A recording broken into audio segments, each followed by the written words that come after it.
The girl named Anna flees the monastery barefoot, dressed only in a nightgown. She keeps looking over her shoulder as if someone is chasing her. Meanwhile, Jae-ha, dressed in layers and moving cautiously, leaves his house while avoiding surveillance cameras. By nightfall, Anna stumbles into a metro station. 2 men on a stakeout spot her, and one begins to follow. Anna rushes to the ticket window and urges the employee to hurry. With her ticket in hand, she runs through the gate and crashes into Jae-ha. She apologizes in Korean, and he asks if she's okay. Relieved to hear her language, she begs for his help. Jae-ha tries to brush her off, but she pleads for him to save her from the man chasing her. Anna hides behind a pillar, but the man following her hears her breathing and calls out to her. She refuses to go with him, so he grabs her as she tries to escape. Jae-ha intervenes, telling Anna to leave. She hides behind another pillar while Jae-ha fights the man. Jae-ha counters his attacks and eventually knocks him unconscious by choking him. Searching the man's pockets, Jae-ha realizes he just attacked a cop. As security is alerted to the disturbance, Jae-ha grabs his belongings. When he exits the platform, Anna is waiting for him. Irritated, he refuses to help her further, despite her pleas. She mentions her powerful father, promising a reward if he takes her to Madrid. Jae-ha isn't interested but briefly agrees before telling her to leave as officers approach. Jae-ha disarms the officers quickly and breaks one's arm. As he makes his way upstairs, he spots Anna in a police car. She calls out to him, but this time he shakes his head and leaves in a taxi, as she sobs. 6 months later, Jae-ha works at a banner advertising warehouse in Seoul. After finishing a mural of a beach, he relaxes with a beer and feeds a stray kitten before taking a nap. As dusk falls, his boss calls, asking him to retighten a large banner due to strong winds. The banner promotes presidential candidate Assemblyman Jang Se-jun, with the slogan, "A Better World for Children." Jae-ha is initially denied entry since it's after hours,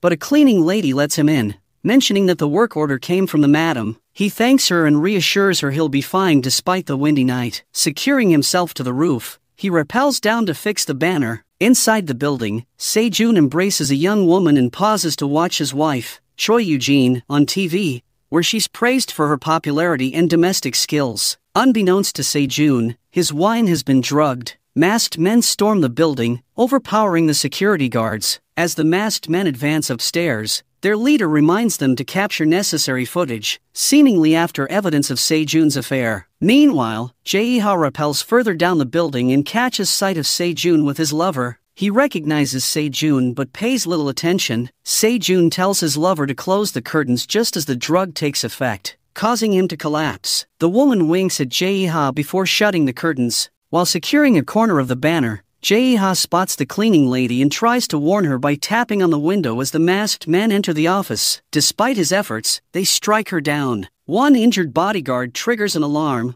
locking the suite's door. The masked men try to break in, but Jae-ha kicks the window without success. He then throws a pick to crack the glass and crashes through. Untying himself, Jae-ha uses his rope to trip one attacker and kicks away another. He rushes to help the cleaning lady, taking a few hits before overpowering his attackers. He throws objects at them to ensure they pay for any hits they land. Pinning the man responsible for hurting the cleaning lady on a desk, he notices a burn mark on his wrist. The masked men retreat when JSS agents arrive. Jae-ha stays with the injured cleaning lady and demands an ambulance as the suite unlocks. Meanwhile, in the TV studio, Eugene, Se-jun's wife, is being interviewed. When asked if her husband's career success is due to her wealthy family, she hesitates before responding. She expresses regret that Se-jun married her, as her father opposed the union with a politician. Wiping away a tear, she speaks about loyalty to a loved one. When asked if she loves Se-jun deeply, she affirms it, adding that she still respects him. Chief Ju of JSS reviews footage,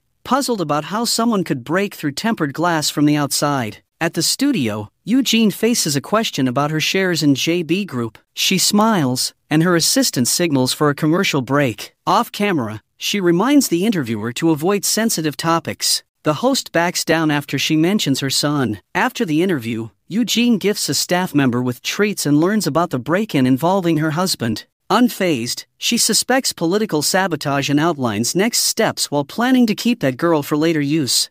Satisfied, she notes the girl's age, perfect for their needs. Later, Se-jun checks in, commenting on the interview. He trusts his wife to handle the fallout but is concerned about the man who saw his face during the affair. Eugene remains calm and speaks to the head of JSS to manage the situation. Meanwhile, Jae-ha prepares to leave as JSS agents arrive. Chief Ju realizes Jae-ha's involvement and urgently tells his boss to recall the agents. Inside the building, Jae-ha takes down the agents, using their own weapons against them. He outmaneuvers them one by one, leaving them unconscious. With the last agent, Jae-ha disarms him and then reappears with a taser. After the fight, he leaves his phone behind and escapes. Chief Ju arrives later, relieved to find the men alive. At home, Sejun finds Eugene waiting. She tells him their daughter, Anna, has run away again. Sejun grows tense, warning that if anything happens to Anna, their deal will be over. Meanwhile, Anna runs through the streets of Spain,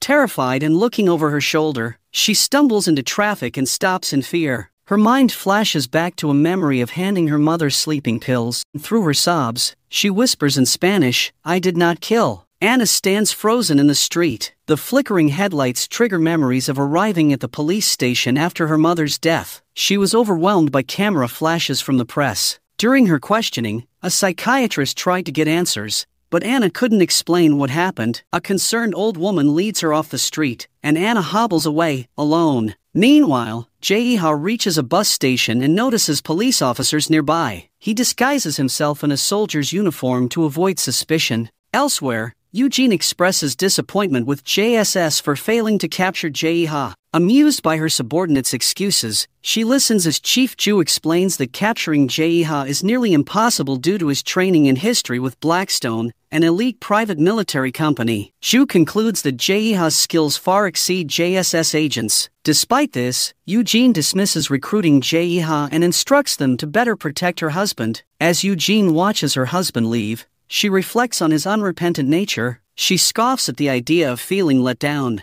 Secretary Kim assures her they will handle Jae-ha but notes another pressing issue. Anna's photo has gone viral, shared by a well-known fashion designer. Though Secretary Kim vows to prevent it from making headlines, Eugene roars that the world will want to know who Anna is if the designer gets involved. When Secretary Kim suggests eliminating Anna, Eugene quickly rejects the idea, noting Anna is her only leverage over Sejun. Realizing Anna would be safer under her watch in Korea, Eugene orders her to be brought back. Alone, she studies Anna's photo and muses, they look alike. Sejun meets with Chief Ju privately, admitting he knows Anna is safe but cannot see her due to his political ambitions. Acknowledging his failings as a father, he implores Chief Ju to protect Anna, warning that if anything happens to her, it will end everything Eugene has worked for. Ju promises to keep her safe. Jae-ha, trying to secure transportation, helps an old couple with farm work in exchange for shelter. Meanwhile, the head of JSS approaches a police commissioner, offering insider knowledge about Sejun's upcoming party switch in exchange for help locating Jae-ha. The commissioner, intrigued, agrees to assist. Anna is drugged and transported to Seoul on a first-class flight.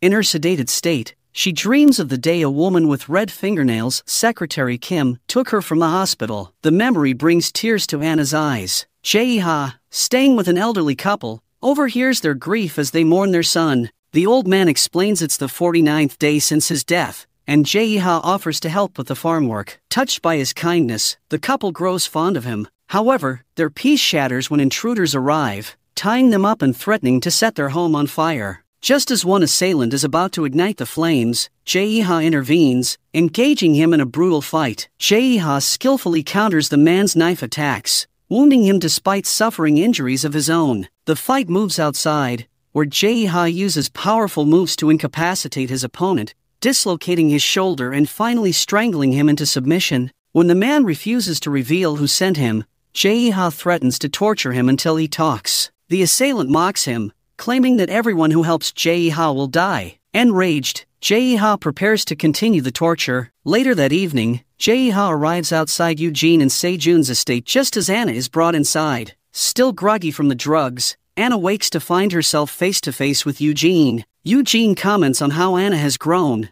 noting her resemblance to her mother. Filled with anger, Anna calls her a devil. Eugene, unfazed, reminds her that everything she did was for Anna's and her father's sake. When Anna accuses her of lying, saying her mother didn't commit the unthinkable act, Eugene coldly suggests Anna should have become a nun. Eugene dismisses Anna, sending her upstairs while she pours herself a drink. Moments later, Jae-ha storms in, lifting a gun to Eugene's head. He warns her to leave him and those around him alone. Eugene, unfazed, asks what will happen if she doesn't. Jae-ha threatens to kill her if they meet again. Unimpressed, Eugene reveals she knows all about him and has been tracking his movements. As her bodyguards rush in, she explains that Jae-ha stumbled upon something he shouldn't have. When Jae-ha asks if her actions are out of love for her cheating husband, Eugene laughs. She explains that she never loved him and envies Jae-ha's naive view of love. She questions why Jae-ha returned, suggesting he could have lived in hiding. Jae-ha replies that he cannot allow innocent people to die because of him. Intrigued by his response, Eugene decides to believe him but states that she cannot let those people live. She signals for her bodyguards to restrain Jae-ha,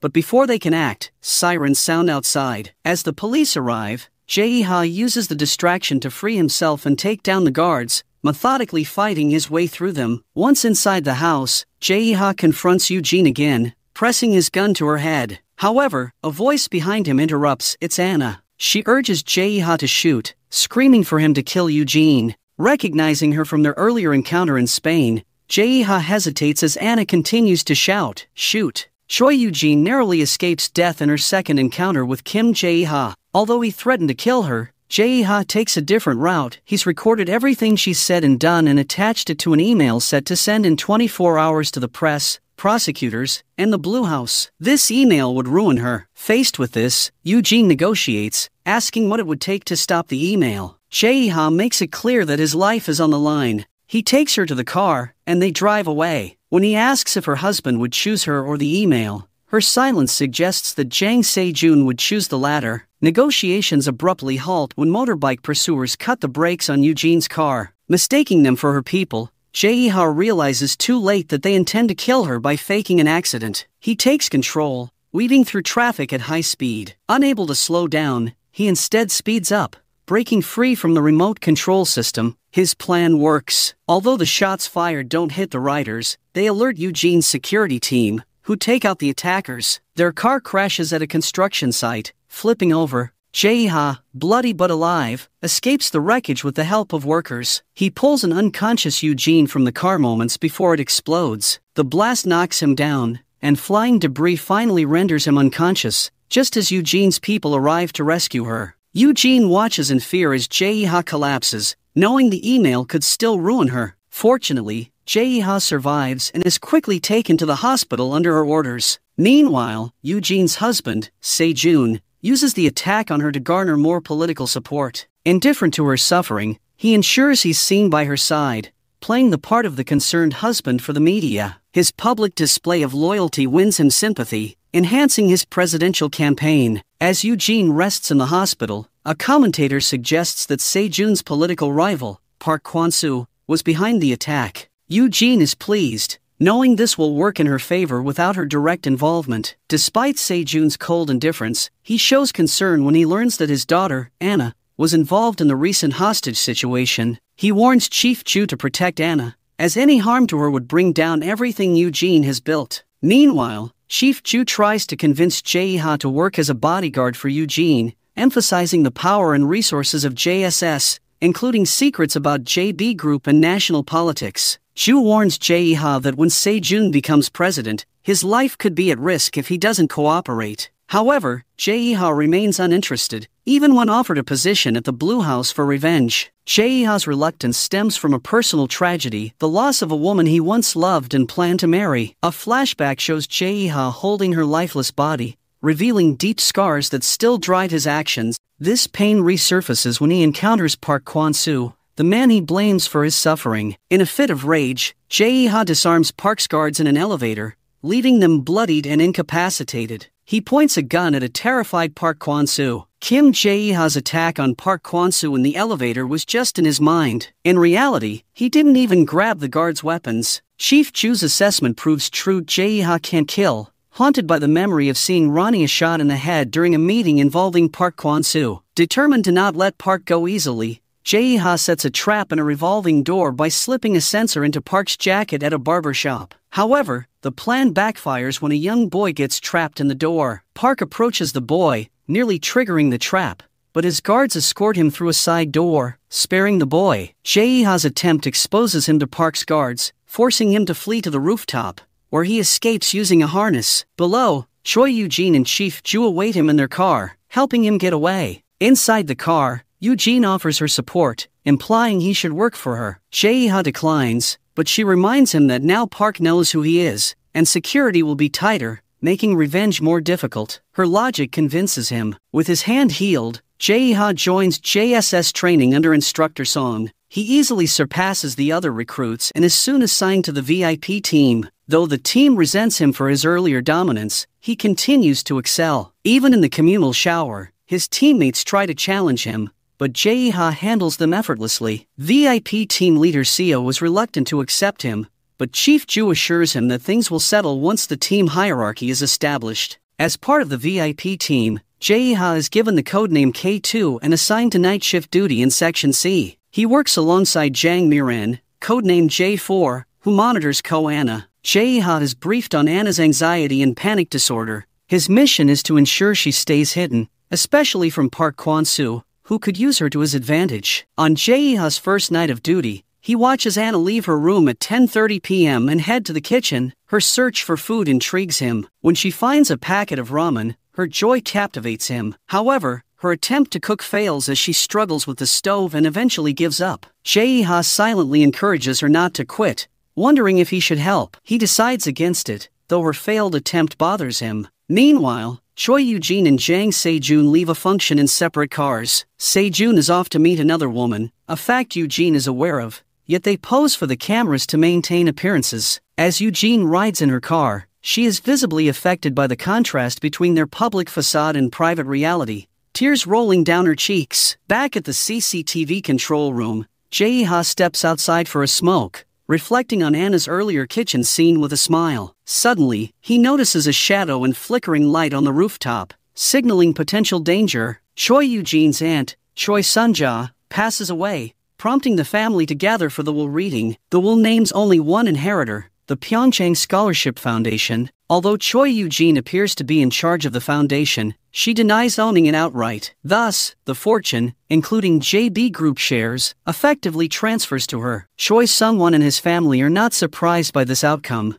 They had anticipated it since Choi Eugene possessed the key required to unlock the will. Her late aunt had entrusted her with this key, and the family needed her present for the reading. When the attorney asked for the key, the family subtly directed attention toward her, prompting Jang Sejun to ask her directly for it. The family had planned meticulously for this moment. They arranged a lockdown at the Umatba Shrine Room, where the reading took place. The area was heavily guarded, with communication restricted. This setup was designed to trap Choi Eugene, enabling the foundation's directors to coerce her into selling her JB Group shares. When she declined their offer to buy the shares for triple their value, the directors threatened to depose her as CEO of the foundation. Caught off guard by the scheme, Choi Eugene was fortunate to have Kim Jae-ha on her security team. The JSS staff had already been concerned about the tight security surrounding the temple, suspecting an attack. Though Chief Ju advised caution, Choi Eugene felt safe entering with Jang Sejun, assuming his presence would deter any direct threats. Kim Jae-ha, however, had devised a backup plan. He handed her a pen equipped with a hidden communication device. A single click would activate the feed, allowing him to listen in, while a second click would signal distress. As the situation escalated and Choi Eugene learned of the plan to remove her from her position, her frustration got the better of her. She accidentally sent the pen across the table to her half-brother, who unknowingly cut off the feed. Realizing the signal was lost, Kim Jae-ha deduced she was in trouble, knowing she would never sell her ambitions so easily. Acting on his own, Kim Jae-ha decided to rescue her. He swiftly took down the guards in the corridor and set off a small fire to trigger the electronic locks, releasing the doors. As the sprinklers activated, the Choi family left, but Choi Eugene remained seated. Kim Jae-ha arrived, holding an umbrella, ready to protect her. Impressed by his initiative, Choi Eugene realized how dangerous and untamable he truly was. This led her to summon him to the mysterious Cloud 9, an important location in her world. Before this encounter, a light-hearted moment unfolded involving Kim Jae-ha and Song Young-chun, a JSS instructor with a crush on a female doctor. Hoping to impress her, Song bribed Kim Jae-ha to stage a mock fight,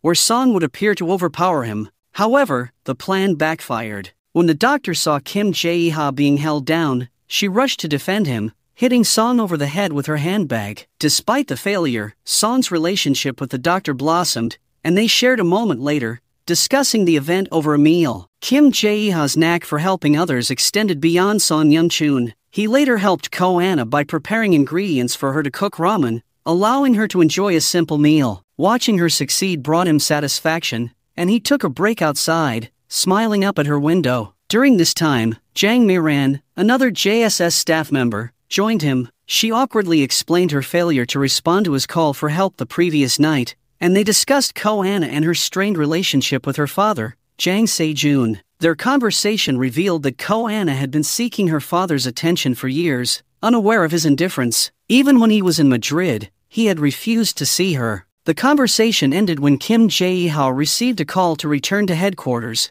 where he was summoned to Cloud 9, located in the basement of the company building. Beneath the building's basement lies a high-tech, bulletproof, and soundproof intelligence center called Cloud 9. This facility is the brain of JSS, powered by an advanced AI named Mirror, which manages confidential global data, accessible only by Choi Eugene. Kim Jae-ha is called here because Choi Eugene offers him access to this valuable intel, knowing it piques his interest. In exchange, she demands that he reveal his past. At first, Kim Jae-ha hesitates, suspicious of the microphones in the room. Choi Eugene reassures him that they only serve to activate the AI with voice commands. Convinced, he shares his story, starting with his time in Iraq and his personal vendetta against Park Kwon-soo. He explains how he became a fugitive after being framed for the murder of Rania, a translator he introduced to a meeting between Park Kwon-soo and a Kumar leader. Rania was shot before his eyes, and a gun was placed in his hands while he was unconscious, framing him.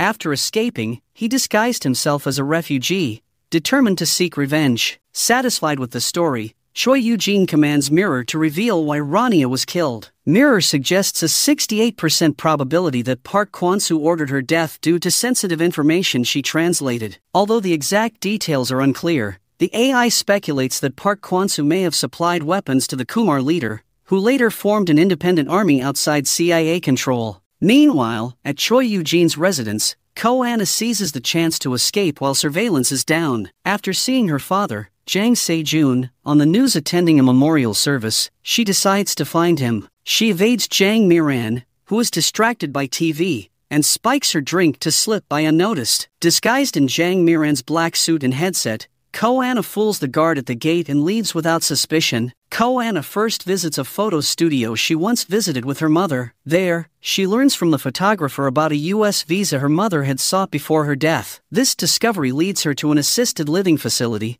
where she finds out that her mother had planned to flee to America with her to escape Choi Eugene's threats. A relative mistakes Ko-ana for her mother and urges her to leave the country. As Ko-ana approaches the memorial service, the JSS team tracks her through a taxi payment. By the time they arrive, she is already standing among a choir of nuns. Jang Se-jun's plan to keep her away from the event has failed, and Park Kwon-soo and his team watch her closely from the audience. Despite the tension, Ko-ana doesn't reveal her identity. Instead, she sings Amazing Grace, conflicted about confronting her father. When Kim Jae-ha silently pleads with her to remain silent, she steps aside with the rest of the choir. After the memorial, Ko-ana briefly evades capture but is eventually tracked to Dream Forest, where she waits on a bench. This park holds sentimental value, as it's the last place she visited with her father. In a flashback, young Ko-ana remembers a conversation where her father told her to return to the last place they were together if she ever got lost, advice she now follows. Despite waiting, her father does not come. Jang Se-jun seems to have no intention of finding her, as Choi Eugene accuses him of using her rage as an excuse to keep his daughter away. She implies he wants to distance himself from Ko-ana to pursue his ambitions without interference. When Kim Jae-ha arrives, he approaches Ko-ana and offers her strawberry ice cream, falsely claiming it's from her father. As she eats, Ko-ana opens up about her memories of the park and her childhood. She recalls how happy she was visiting the park with her father, a rare moment she couldn't share with friends because her mother warned her not to reveal her father's identity. As she speaks, Ko-ana begins to struggle, her breathing labored. She suddenly falls unconscious. Realizing something is wrong, Kim Jae-ha contacts his team, who inform him that she is allergic to strawberries. He calls for an ambulance, but with her pulse weakening, he is instructed to begin CPR. Kim Jae-ha performs mouth-to-mouth resuscitation. Ko-ana briefly regains consciousness before slipping back under. Kim Jae-ha feels anxious as he rushes Ko-ana to JSS headquarters, fearing his lie about the strawberry ice cream might have caused her death. The medical chief works to stabilize her while Jae-ha stays nearby, watching her until he's asked to leave. He confronts Chief Ju about canceling the ambulance. Ju explains that the order came from the president, saying it's sometimes better to let someone die than risk exposure. Ko-ana seems to understand this, believing her attempt to eat the strawberries was a way to end her life. Feeling like a burden to her father, Jae-ha speaks with Song Yun-chun, expressing concern for Ko-ana. Song reveals that Ko-ana's legal father is an American named Ko-am-wook, but Jang Se-jun is her biological father. Yoo-mi Hyrin married Ko-am-wook after becoming pregnant. Song explains how Yoo-mi once pretended to be a happy family with Ko-ana and Jang Se-jun in front of Choi Eugene. Meanwhile, Ko-ana is haunted by memories of her mother's death. She recalls an attacker who tried to kill them both, leading her to suspect Choi Eugene's involvement. When she wakes up, Choi Eugene blames her mother's alcoholism and claims Ko-ana killed her by giving her sleeping pills. She dismisses Ko-ana's memory of an attacker as false. Choi Eugene also tells Ko-ana that her father doesn't want to see her because of his political ambitions. She paints Yoo-mi Hyrin as a blackmailer who used Ko-ana against Jang Se-jun. Jae-ha, overhearing the conversation, steps in to stop Choi Eugene from causing more harm to Ko-ana. He promises Ko-ana that he'll bring her father to her. Jae-ha then goes to Jang Se-jun's assembly, where a staged demonstration takes place. Choi Eugene arranges for Jang Se-jun to join a politician's party. The demonstration turns in Jang Se-jun's favor, and he promises to investigate the international finance group and allow a search of his properties to address corruption allegations. Later, a woman tries to drug Jang Se-jun in his dressing room, but Jae-ha intervenes. The police, siding with Park Kwon-soo, chase them. With help from Chief Ju and the JSS team, Jae-ha helps Jang Se-jun escape. Jae-ha drives Jang Se-jun to see Ko-ana. Se-jun hesitates, fearing Choi Eugene will hide Ko-ana forever if he says the wrong thing. He admits his greed has caused him to lose sight of his loved ones. To escape Choi Eugene's control, he believes he needs more power, which requires distance from Ko-ana. Despite his reservations, Jang Se-jun agrees to meet Ko-ana, as long as Jae-ha promises to protect her. When he sees her, he pretends to be the uncaring father Choi Eugene described. He downplays his concern for her and her mother, reinforcing the idea that his ambitions are more important. Ko-ana, devastated, turns away, sobbing. Jang Se-jun's performance pleases Choi Eugene, who watches from a distance, mocking him. Chief Kim, watching her reaction, grows concerned about her mental state. Jang Se-jun's promise to investigate corruption leads to a flurry of activity at JSS headquarters. Investigators focus on KJG's office, suspecting a slush fund linked to the International Finance Group, IFG, owned by Choi Eugene's uncle. Jang Se-jun's offices and home are also investigated, but less aggressively. At Choi Eugene's house, the investigators politely allow her to prepare documents for inspection. At Jinhan Group, Choi Sung-won's family is worried. They believe Choi Eugene won't attack them, as it could hurt her presidential campaign, but fear what might happen if Jang Se-jun wins the presidency. Meanwhile, Park Kwon-soo faces pressure as the investigation affects his sponsors, including IFG. With little evidence found against Jang Se-jun, Park contemplates using a secret trump card. As the investigation unfolds, netizens speculate about Ko-ana's connection to Paul Lafelt, sharing rumors of her sightings. A sandwich shop worker captures a photo of Ko-ana and Kim Jae-ha, which quickly spreads online, attracting media attention. Kim Jae-ha, anticipating the media storm, decides to publicly reveal Ko-ana's identity. He tips off an entertainment journalist, preparing for the big reveal. Aware of the potential fallout, Choi Eugene plans to eliminate Ko-ana using snipers. However, Kim Jae-ha disables them before the media event begins. He communicates with Ko-ana using hand signals, telling her when it's safe to emerge. During the press conference, Ko-ana confirms she's Yoo-mi Hyrin's daughter but avoids revealing her biological father, claiming instead to be the daughter of the late director Ko Jun-ho. This satisfies Choi Eugene, as Jang Se-jun's identity remains hidden. However, the threat of exposure still looms. The situation takes a turn when a camera flash causes Ko-ana to collapse. Choi Eugene rushes to her side, raising questions among the media about their relationship. Meanwhile, Choi Eugene's adversaries, including Choi Sung-won's mother, watch the event closely, intrigued by Ko-ana's emergence. Later, Ko-ana and Kim Jae-ha are on the rooftop, reflecting on their past in Barcelona. Kim Jae-ha feels uneasy recalling her allergic reaction but brushes it off. When Ko-ana almost loses her balance, he rushes to help but ends up embarrassing himself. Recovering, they discuss her new status as Choi Eugene's greatest weakness. Kim Jae-ha warns that her freedom depends on public interest. If that fades, Choi Eugene might act against her. The conversation shifts to Jang Se-jun. Ko-ana asks for advice on revealing her father's identity, but Kim Jae-ha warns that doing so could put his life at risk. They reflect on her mother's tragic fate, with Ko-ana realizing her mother's despair came from unfulfilled promises and the desire for a life free from politics. Overcome with emotion, Ko-ana breaks down in Kim Jae-ha's arms. The next morning, the episode opens with Ko-ana waking up, recalling Kim Jae-ha's encouraging words. His support has helped her overcome her fear of social interaction. She joins her maid and Jang Mi-ran in the kitchen, expressing gratitude for their protection. Kim Jae-ha had pointed out that while they seemed like captors, they were also her guardians. In an effort to show her appreciation, Ko-ana promises to ensure their safety, unaware of the impossibility of her promise. Jae-won, one of her guards, reminds her that anyone who knows about her is at risk. This deepens the bond between Jae-won and Jang Mi-ran, leading to a touching moment where Jang Mi-ran kisses Jae-won. Now comfortable with public appearances, Ko-ana visits JSS headquarters, where Song Young-chun offers her a brief self-defense session. During this, Choi Sung-won approaches her, thanking her, further involving her in his plans for survival. Meanwhile, in Cloud 9, Choi Eugene confronts Kim Jae-ha about exposing Ko-ana to the media. Recognizing his skills and the threat of his email, she surprisingly softens, choosing not to record their conversation.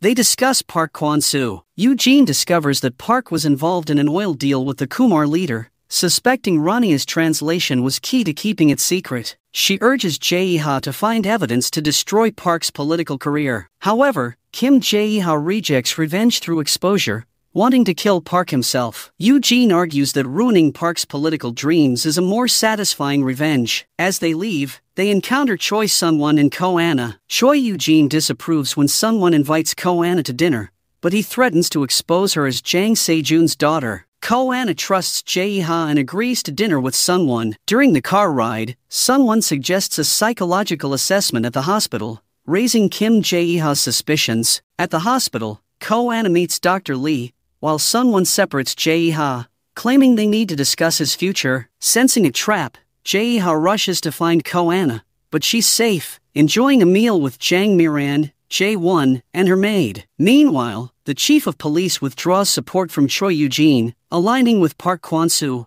reflecting the shifting power dynamics. Choi Sung-won's father-in-law also eyes JB Group, with Jin-han security agents attempting to sever ties with JSS, but team leader Seo refuses, leading to a standoff. At a restaurant, Choi Sung-won and Park Kwon-soo discuss company ownership and hint at ulterior motives regarding Ko-ana. Back at home, Ko-ana admits to herself that she has feelings for Kim Jae-ha. After a dinner toast to her dreams, she steps onto the balcony to cool off. Kim Jae-ha checks her temperature, leading to a charged moment where they nearly kiss, but he pulls away to get her an ice pack. A playful exchange follows through walkie-talkies. After wishing Ko-ana goodnight, Kim Jae-ha falls asleep. She checks on him, noticing sweat on his face. He dreams of Rania's death, jolts awake, and feels relieved to see Ko-ana beside him. In the ongoing power struggle, Choi Sung-won realizes he can't sit back while Choi Eugene takes control. He sees Ko-ana not just as a shield but as a weapon he can use for leverage. Choi Eugene is invited to an interview to discuss her connection to Ko-ana,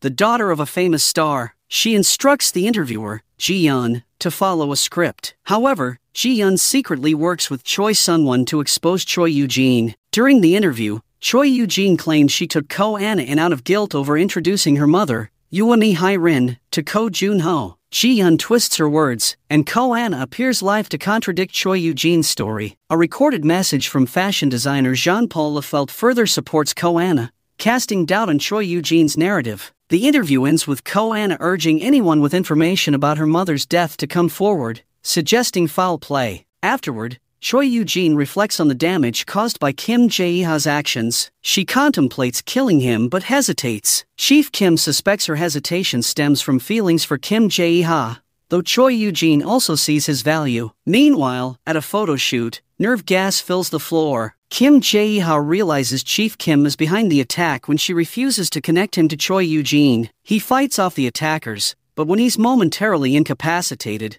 Ko-ana crawls through the ventilation ducts to help him. Together, they defeat the remaining attackers before collapsing from the gas. Both regain consciousness and decide to return to the secret house for safety. Back at the house, Ko-ana feels uneasy. Kim Jae-ha wraps them in a blanket to comfort her, creating a private moment that brings them closer. Under the blanket, away from others, Kim Jae-ha leans in and kisses Ko-ana, a natural and intimate moment between them. Meanwhile, Choi Eugene faces a challenge from Park Kwon-soo. New evidence leads to Jang Se-jun's detention, signaling a deeper scheme. In a meeting, Choi Eugene discusses eliminating Park Kwon-soo, with the president supporting the plan, especially with Kim Jae-ha involved. Kim Jae-ha is summoned to Cloud 9, where he is briefed on the mission to kill Park Kwon-soo. Despite the risks, he accepts under two conditions: that Choi Eugene leaves Ko-ana alone and that Chief Kim be held accountable. Chief Kim agrees, adding that Choi Eugene must offer her own head if Park Kwon-soo is killed.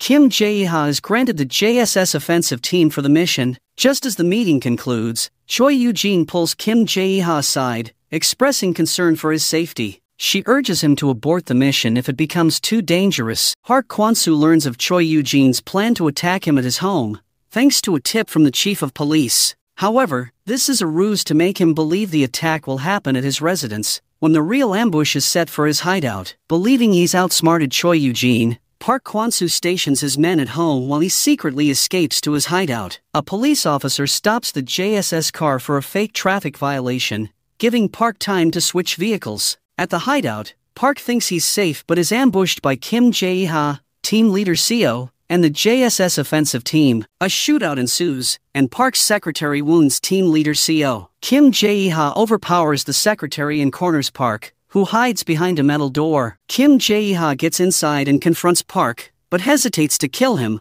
haunted by past trauma. Instead, he fires his gun in frustration. Park tries to bribe him, but Kim Jae-ha rejects the offer, remembering Choi Eugene's words about destroying someone without a bullet. Pretending to negotiate, Kim Jae-ha informs Choi Eugene of his hesitation. She takes the opportunity to make Park release Jang Se-jun and announce his joining of the Democratic Progressive Party, securing his political future. Choi Eugene asserts control over Park, who now mistakenly believes Kim Jae-ha is his assassin. After the ambush, team leader Seo and the JSS team escape without casualties. Kim Jae-ha returns to Ko-ana, and they celebrate with a meal and drinks. Their bond with team leader Seo strengthens, ending in a moment of brotherhood. Later, Ko-ana tends to Kim Jae-ha's wounds in the attic. Their closeness leads to intimacy, and they talk about their future, agreeing to leave for Spain once everything is settled. Ko-ana learns more about Kim Jae-ha's traumatic past and his false murder charge. Meanwhile, Choi Eugene faces backlash from Jang Se-jun after his release. He confronts her about her plan to eliminate Ko-ana, which she had called off. Se-jun threatens her position but underestimates her power and connections. Choi Eugene vows revenge, making it clear she won't be taken lightly. Choi Eugene then chastises Chief Kim for trying to kill Kim Jae-ha, asserting that she understands his value. The next day, Chief Kim asks for Kim Jae-ha's forgiveness and reports Park Kwon-soo's intentions. Choi Eugene orders Chief Kim to keep Kim Jae-ha unaware of her plans. Meanwhile, Choi Sung-won is determined to expose Yoo-mi Hyrin's death and force Choi Eugene to relinquish control of JSS and Cloud 9. With Ko-ana's connection to Yoo-mi Hyrin already sparking media interest, he plans a visit to her grave followed by a fashion event in her honor to heighten public curiosity. At the grave, journalists are surprised by Yoo-mi Hyrin's modest headstone, and Ko-ana expresses sorrow for not visiting sooner, raising eyebrows among the media. At the fashion event, Ko-ana walks the runway, influenced by medication supplied by Choi Sung-won. She believes the event will honor her mother and expose Choi Eugene's wrongdoings, but Kim Jae-ha remains suspicious of Sung-won's motives. Sung-won explains his plan to revive interest in Yoo-mi Hyrin's death and publishes a provocative article accusing Choi Eugene of an affair with Ko Junho, Yoo-mi Hyrin's husband,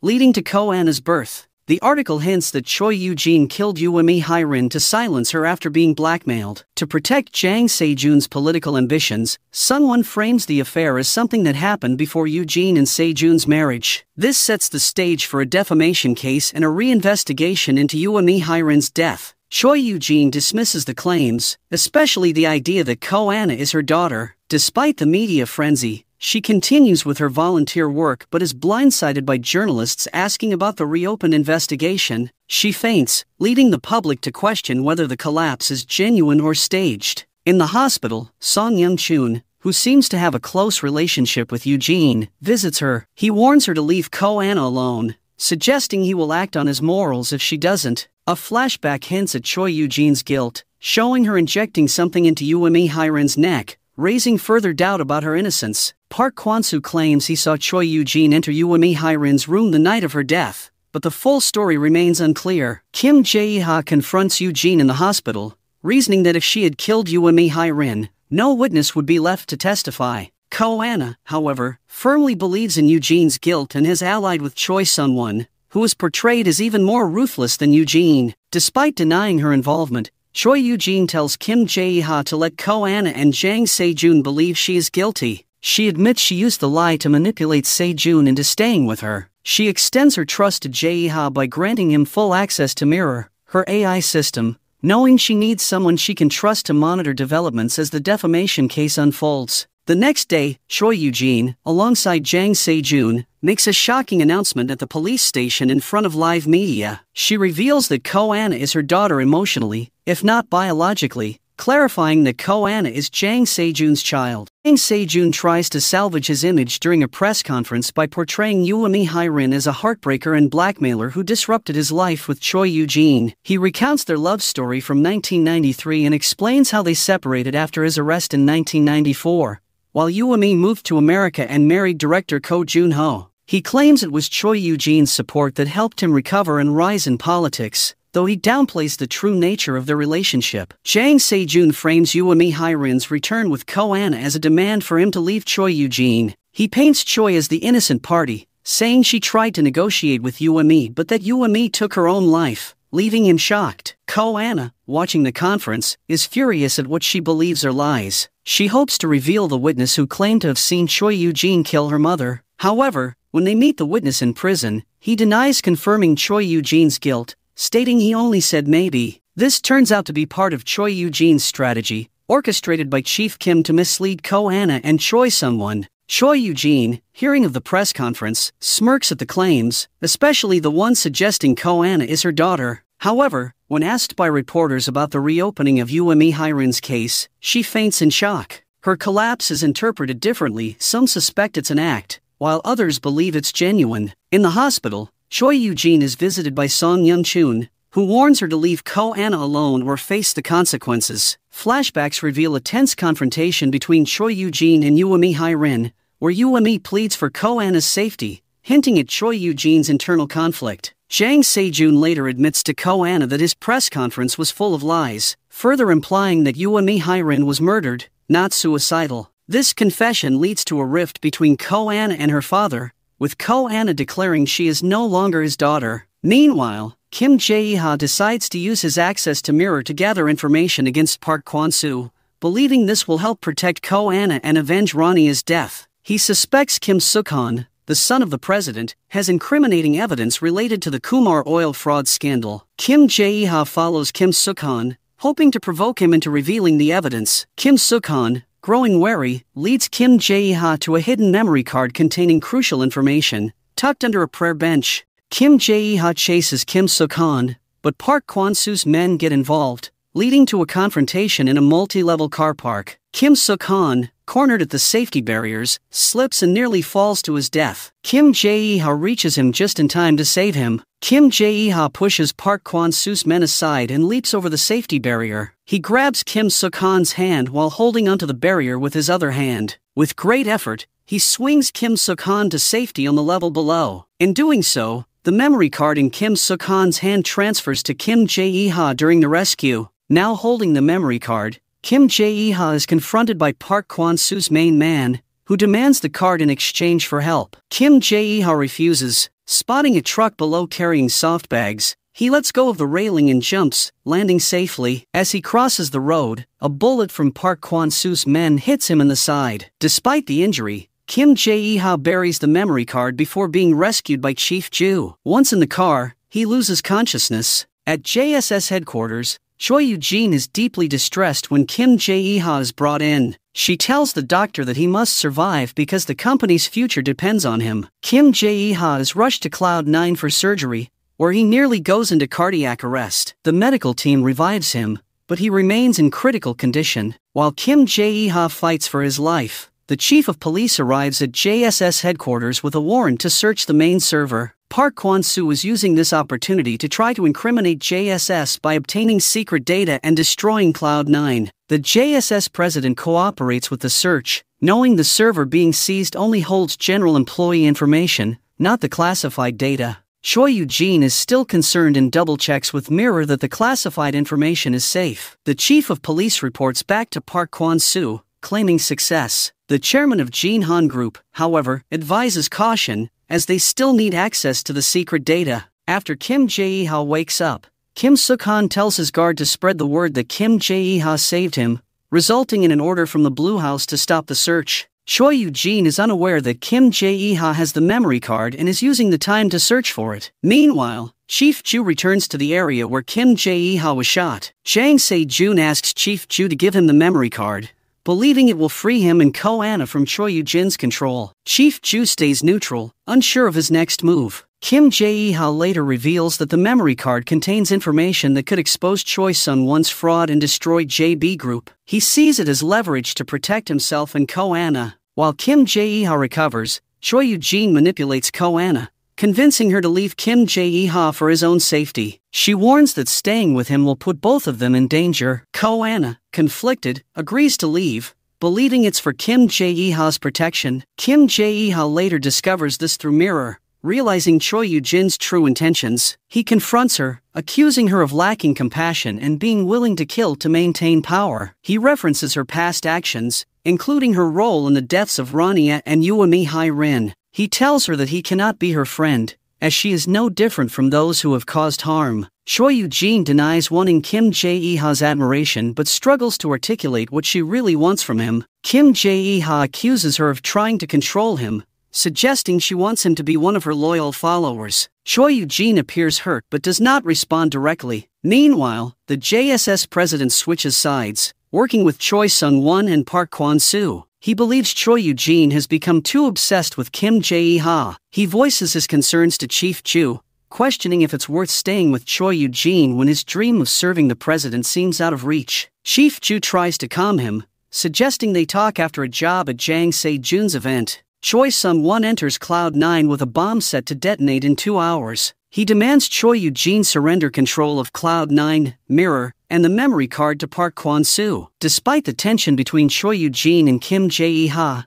she trusts him to handle the situation without prior coordination. She has the option to brief him privately but chooses not to, allowing Kim Jae-ha to take charge. During negotiations, Kim Jae-ha denies having the memory card, making it seem as though he's betraying Choi Eugene. Kim Jae-ha creates a false story, claiming he tried to secure the card for Park Kwon-soo but was stopped by his man. Park Kwon-soo believes him and lets Kim Jae-ha leave Cloud 9 without resistance. Once alone, Choi Eugene remains confident, knowing that Sung-won's own men may turn against him, expecting him to either defuse the bomb or die with Cloud 9. As Kim Jae-ha leaves, Choi Eugene quickly puts her plan into action. She offers Sung-won's men a large sum of money to kill him, but they hesitate when he reveals that he holds the pin to the bomb. Fear of the bomb detonating saves Sung-won, who uses their hesitation to maintain control. Tension escalates when Choi Eugene, previously threatening the JSS president's grandchildren, orders him to eliminate them to secure his loyalty. When the president pleads for a chance to redeem himself, she coldly tells him to die instead. In despair, he takes his own life using a gun taken from one of Sung-won's men. Meanwhile, Kim Jae-ha locates the memory card, but Park Kwon-soo orders his hitman to kill him after confirming its retrieval. Kim Jae-ha is badly injured in the fight, left vulnerable after being struck in the stomach. However, anticipating trouble, he had called Chief Ju for backup. Chief Ju arrives just in time and kills the hitman. With the hitman dead, Kim Jae-ha declares to Park Kwon-soo that he survived and will no longer comply with his demands. He vows to expose both Park Kwon-soo and Choi Sun-won using the memory card. Jang Se-jun and Chief Ju disagree with Kim Jae-ha's plan to publicly release the card's contents. Chief Ju warns that this would ruin JB Group and Jang Se-jun's chances of becoming president. It would also destroy Chief Ju's hopes of serving as security chief at the Blue House. Frustrated by the political games, Kim Jae-ha decides to give up the memory card to ensure Ko-ana's safety from Choi Eugene. He believes the focus should now be on bringing down Park Kwon-soo and Choi Sun-won. As Ko-ana prepares to leave the country, the police stop her at the last minute. Park Kwon-soo learns that Jang Se-jun has obtained the memory card and wants a meeting to discuss their shared interests in the Kumar oil and gas fraud,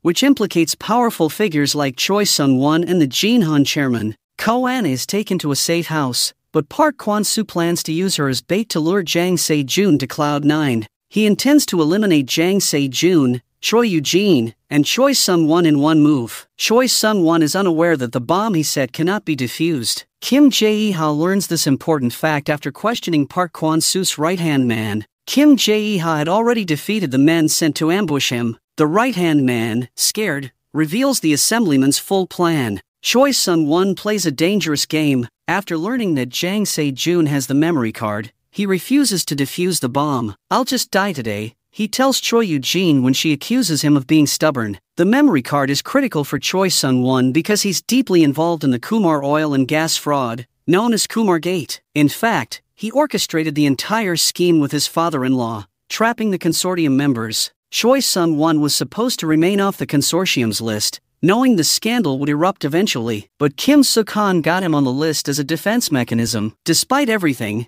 Choi Sun-won still has a chance to survive and reclaim the memory card, if not for himself, then for his ally, Park Kwon-soo. At this point, he doesn't know that Park Kwon-soo has already betrayed him. Shortly after Choi Eugene suggests Choi Sun-won sign over his shares to her, she learns from Chief Kim that Ko-ana is in the building, running from Park Kwon-soo's man. Both Choi Sun-won and Choi Eugene realize that if Park Kwon-soo captures Ko-ana, Jang Se-jun will likely hand over the memory card to save his daughter. They need to bring both Jang Se-jun and Ko-ana into Cloud 9 before Park Kwon-soo's men get to them. When Jang Se-jun arrives at JSS headquarters, he's focused on finding Ko-ana and is ready to give up the memory card to ensure her safety. Choi Eugene convinces him to go to Cloud 9 while her team searches for Ko-ana, explaining that both he and the card must be protected. If he's captured, neither he nor Ko-ana will be safe. Ko-ana, however, isn't found by Choi Eugene's agents or Park Kwon-soo's men. Instead, Kim Jae-ha locates her quickly. While others struggle, Kim Jae-ha heads to the JSS surveillance room and deduces Ko-ana's location based on the presence of armed men in the boiler room. In the boiler room, Kim Jae-ha faces another fight. He's already injured from multiple confrontations,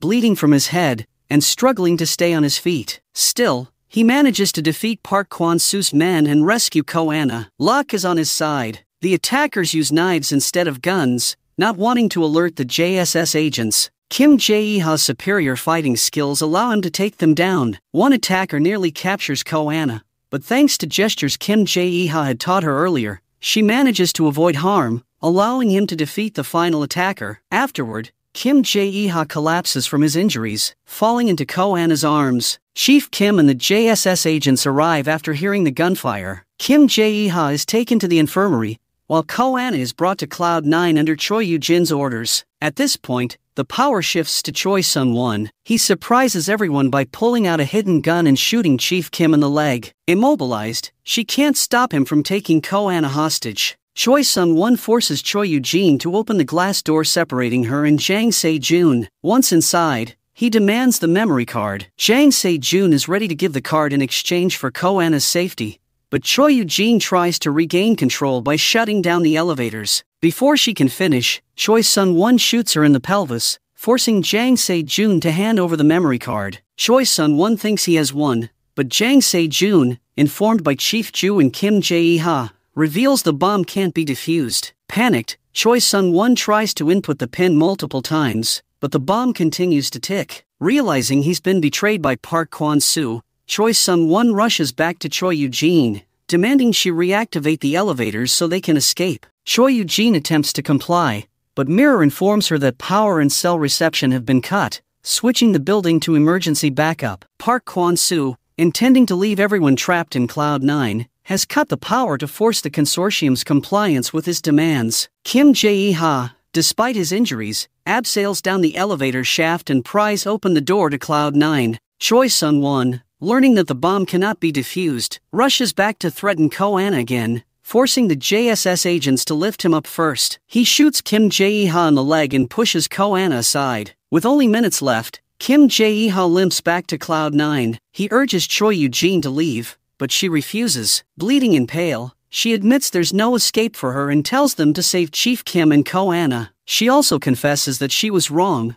likely referring to her role in Ume Hai-rin's death. In a final moment, Kim Jae-ha tries to defuse the bomb but realizes it's impossible. He leads Jang Se-jun, Chief Kim, and Ko-an to the elevator. Jang Se-jun hesitates, showing genuine care for Choi Eugene, but she tells him to go. In a surprising turn, Jang Se-jun leaves the elevator to stay with Choi Eugene. He wants to lessen the impact of the explosion for those escaping. As the bomb counts down, Jang Se-jun embraces Choi Eugene. They share a bittersweet moment before the bomb detonates, destroying Cloud 9. The elevator goes into freefall, but the safety mechanisms kick in, saving Kim Jae-ha, Ko-an, and Chief Kim. After tense moments of silence, Ko-an and Kim Jae-ha confirm they are alive. With Choi Eugene and Jang Se-jun gone, Ko-an inherits their fortune and power, worrying the consortium. They believe she'll eventually seek a deal, but Ko-an is determined to reveal the truth. She ignores Kim Jae-ha's advice and releases the incriminating information from the memory card. Back in Spain, Kim Jae-ha and Ko-an embrace, sharing another kiss. Ko-an asks, "What's your real name, anyway?" Kim Jae-ha gets as far as saying "my real name is," before the story ends.